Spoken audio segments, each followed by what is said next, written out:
ते हराम नूं मूंह ला लै ते जे सारी हयाती टुटी हुई साइकिल से सफर करना ही ते फिर हलाल खाई जा। ते फिर मेरा मशवरा ये वे। अस्सलाम वालेकुम, मैं तारक सानी ते तुसीं वेख रहे हो मेरे यूट्यूब चैनल रहबर एंटरटेनमेंट प्लस। सुल्तान राय दी एक जबरदस्त फिल्म लैके तुहाडी खिदमत विच हाज़र हो रहे हैं और उस फिल्म का नाम है हलाकू ते खान। हलाकू ते खान का जो टाइटल रोल है अदाकार यूसुफ खान, अदाकार सुल्तान राय ने अदा किया है। 6 सितंबर 1985 बरोज जिमा रिलीज होने वाली एक रंगीन पंजाबी फिल्म।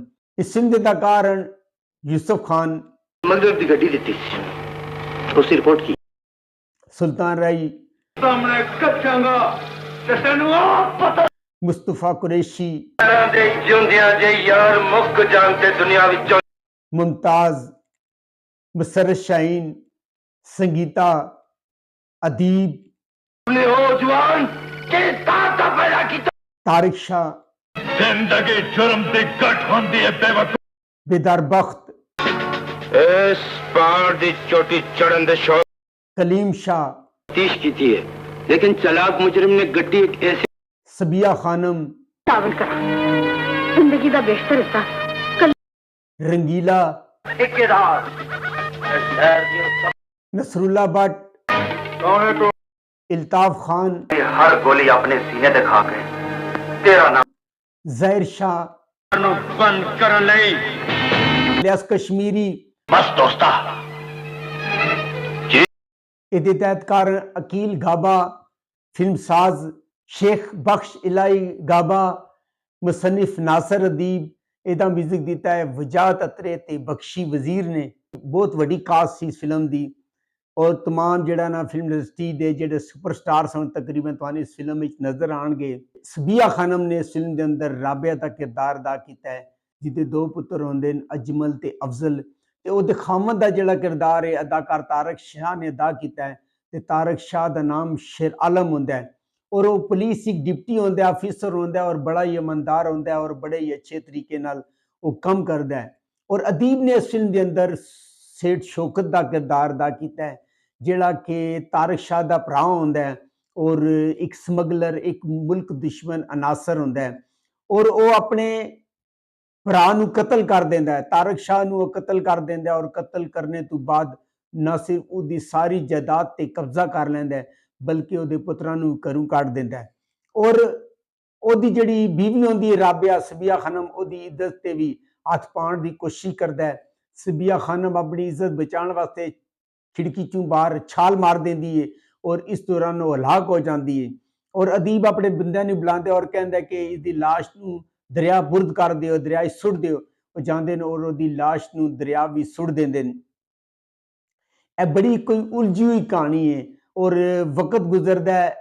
आम फिल्मां की तरह तुसीं देखिया होएगा कि जिहड़ा वड्डा भरा हुंदा वो मजदूरी करदा है ते कि ਉਹਦਾ ਜਿਹੜਾ छोटा वीर होंदा यूसुफ खान ਉਹਨੂੰ पढ़ांदा लिखांदा है, यानी कि वो भी डिप्टी बन जाता है और सुल्तान राय खुद अनपढ़ रह जाता है।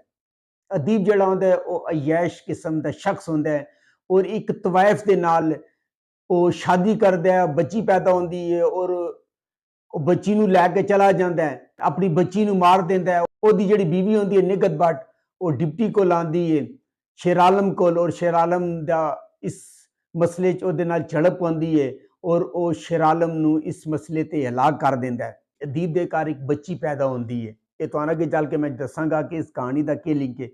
ਉਹਦੀ बच्ची अगवा हो जाती है और अगवा हो के वो गायब हो जाती है। अदीब नूं इस चीज़ का बड़ा दुख होंदा है, उसकी तलाश करदा है पर उन्होंने नहीं मिलती।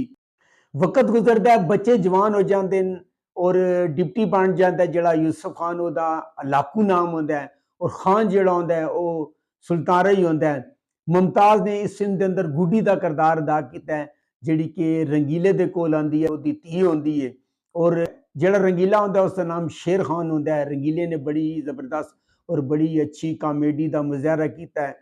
बेदार बख्त ने इस फिल्म के अंदर डॉन का किरदार अदा किया है, जिहड़ा एक स्मगलर होंदा है और वो खान नूं अपने नाल मिलाण दी कोशिश करदा है, लेकिन खान उसदी आफर ठुकरा दिंदा है। और जदों डिप्टी जिहड़ा हलाकू होंदा है यूसुफ खान, उसनूं टास्क मिलदा है कि तू मुल्क दुश्मन अनासर नूं खत्म करना है और इलियास कश्मीरी, अदीब और बेदार बख्त ਇਹਨਾਂ ਦੇ ਮੁਤਲਕ ਉਹਦੀ ਡਿਊਟੀ ਲੱਗਦੀ ਹੈ ਕਿ ਤੂੰ ਇਹਨਾਂ ਤਿੰਨਾਂ ਨੂੰ ਹਲਾਕ ਕਰਨਾ ਹੈ। ਤੇ ਜਦੋਂ ਖਾਨ ਨੂੰ ਇਹ ਪਤਾ ਚੱਲਦਾ ਹੈ ਸੁਲਤਾਨ ਰਾਏ ਨੂੰ, ਤੇ ਉਹ ਆਪਣੇ ਭਰਾ ਤੇ ਸਖਤ ਗੁੱਸੇ ਹੁੰਦਾ ਹੈ ਕਿ ਮੈਂ ਤੈਨੂੰ ਇਸ ਵਾਸਤੇ ਤੇ ਨਹੀਂ ਭਰਤੀ ਕਰਾਇਆ ਸੀ ਕਿ ਤੂੰ ਆਪਣੀ ਇਹਨਾਂ ਲੋਕਾਂ ਦੇ ਪਿੱਛੇ ਜਾਨ ਦੇਵੇਂ। ਜਿਹੜਾ ਲਾਕੂ ਹੁੰਦਾ ਹੈ ਉਹਨੇ ਐਦ ਕੀਤਾ ਹੁੰਦਾ ਹੈ ਕਿ ਆਪਣੇ ਮੁਲਕ ਨੂੰ ਉਹ ਦੁਸ਼ਮਣਾਂ ਤੋਂ ਪਾਕ ਕਰੇਗਾ।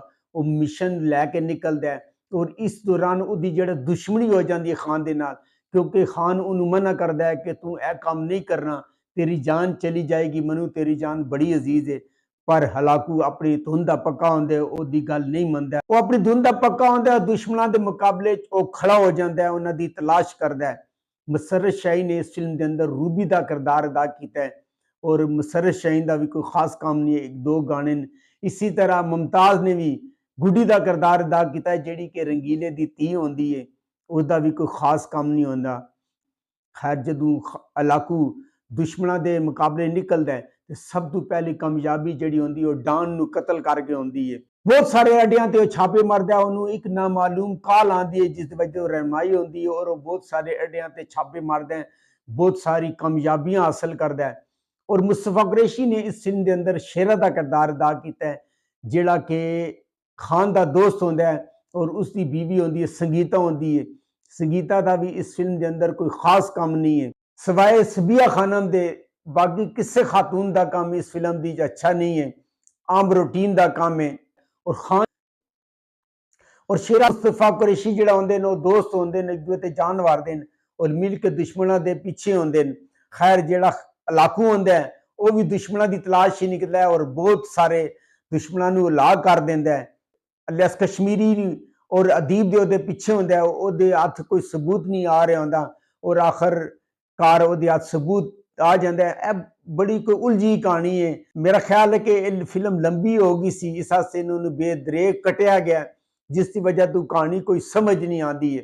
खैर हलाकू जिहड़ा होंदा है अपने दुश्मनों के पीछे होंदा है, उन्होंने कामयाबी मिलती है और उन्होंने समझ नहीं आ रही होंदी कि ਉਹਦਾ ਜਿਹੜਾ ਭਰਾ ਵੇ ਉਹਦਾ ਦੁਸ਼ਮਣ क्यों बन गया। उन्होंने आपस में काफ़ी दफ़ा टकराव होंदा है और काफ़ी दफ़ा जिहड़ा होंदा खान उसकी जान बचांदा वे हलाकू दी और इस तरह करके बहुत सारे दुश्मनों को हलाक कर देंदा है। और आखिरी च होंदा है कि जिहड़ा दीब होंदा है वो मुमताज़ को चुक के ले आंदा है और उसकी इज्जत लुटण की कोशिश करता है। तो इन्नी देर ही निगत भट्ट आ जाती है और निगत भट्ट आके उन्होंने दसदी है कि जिहदी तू इज्जत लुटण की कोशिश कर रहे हैं वो तेरी धी है। खुदा की करनी होंदी है कि सबिया खानम अचानक नमेदार होंदी है और वह दसदी है कि मैं समुद्र च मैं बच गई सां और निगत भट्ट दे कोल रहिंदी है। उत्थे उसकी मुलाकात खान दे नाल होंदी है। खान उन्होंने पहचान जाता है कि उसकी मां है। इस तरह करके यूसुफ खान नूं गिरफ्तार करना चाहता है। उत्थे आंदा है, छापा मारदा है हलाकू आके छापा मारदे, उत्थे सबिया खानम होंदी है, उत्थे खान होंदा है, ਉਹਨੂੰ ਫੈਰ ਮਾਰਨਾ ਚਾਹੁੰਦਾ ਹੈ लेकिन सबिया खानम ਨੂੰ बचा ਲੈਂਦੀ है। हलाकू ਉਹਦੇ ਕੋਲੋਂ ਪੁੱਛਦਾ ਹੈ कि तेरा ਨਾਂ ਕੀ ਹੈ, ਉਹ ਉਹਨੂੰ ਨਾਂ ਦੱਸਦੀ ਹੈ। ਪਰ ਜਦੋਂ ਆਪਣੇ ਖਾਮਦ ਦਾ ਨਾਂ ਦੱਸਦੀ ਹੈ, ਖਾਮਦ ਦਾ ਨਾਂ ਸੁਣ ਕੇ ਹਲਾਕੂ ਚੌਂਕ ਜਾਂਦਾ ਹੈ ਕਿਉਂਕਿ ਉਹੀ ਉਹਦੇ ਪਿਓ ਦਾ ਨਾਮ ਹੁੰਦਾ ਹੈ। ਉਹ ਪਛਾਣ ਜਾਂਦਾ ਹੈ, ਉਹਨੂੰ ਸਮਝ ਆ ਜਾਂਦੀ ਉਹਦੀ ਮਾਂ ਵੇ और उस स्टाइल ਵਿੱਚ टोपी उतार के अपने सिर ਤੋਂ अपने मां ਦੇ सिर ਤੇ ਰੱਖਦਾ है जिस तरह वो बचपन ਵਿੱਚ करता सी। इस तरह मां ਨੂੰ पता चल जाता है कि ਜਿਹੜਾ हलाकू है ਉਹਦਾ पुत्र है, खान ਜਿਹੜਾ ਉਹਦਾ पुत्र है। आखिर ते अदीब ਨੂੰ चुक के लै जाता मुमताज ਨੂੰ गुड्डी ਨੂੰ ਤੇ ਉਹਨੂੰ पता चलता है ਉਹਦੀ ਧੀ है ਤੇ ਉਹਨੂੰ बड़ा सख्त गुस्सा आंदा है। खैर एंड ते ਹੁੰਦਾ है कि ਜਿਹੜੇ मुल्क दुश्मन होंदे ने बहुत 20 मिनट ਦਾ आखिरी सीन है, लड़ाई होंदी है, मार कुटाई होंदी है ਤੇ ਜਿਹੜਾ हलाकू ਹੁੰਦਾ है ਤੇ ਜਿਹੜਾ खान ਹੁੰਦਾ है मिल के अदीब ਨੂੰ ਤੇ इलियास कश्मीरी ਨੂੰ मार देंदे ने। इतने देर जिहड़ा हलाकू आंदा है खान नूं गिरफ्तार करना चाहता है पर DIG आंदा है, DIG का किरदार अदाकार अल्ताफ खान ने अदा किया है। अल्ताफ खान आके उन्हें दसदा है कि इस सारी प्लानिंग के पीछे खान सी और खान ने प्लानिंग करने तो पहले मैनू दस दिता सी कि मैं इस तरह मुजरमां के खिलाफ निकल रहे हैं और मैनू पता सी कि जितनी तैनू कामयाबियां मिल रही हैं इसका सिरा खान दे सारे। और यह फिल्म YouTube पर मौजूद है, तुसी जाके वेख सकते हो।